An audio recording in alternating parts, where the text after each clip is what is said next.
may isang matanda na nagtitinda ng mangga. Maya-maya ay may lumapit na babae at nagtanong, "Manong, magkano ang isang mangga?" Sabi ng matanda, 10 ang isa. Sabi ng babae, "Bibili ako ng 20, pero ang gusto ko, 3 ang isa. Kung di ka papayag, aalis na lang ako."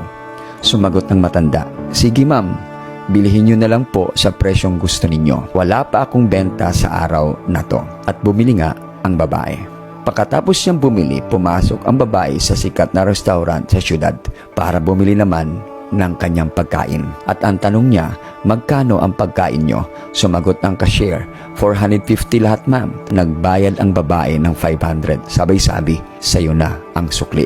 Itong istoryang ito ay normal lang sa mga taong may pera. Pero napaka-unfair naman sa parte ng matanda na nagtitinda. Bakit may ilan sa atin na nagdadamot sa mga taong kailangan ng tulong natin? Pero mapagbigay naman tayo sa mga taong hindi naman kailangan ng tulong. Mga kaibigan, gamitin mo yung pera mo para maayos ang ugali mo. Huwag mong ipakita ang ugali mo para lalong dumami ang pera mo.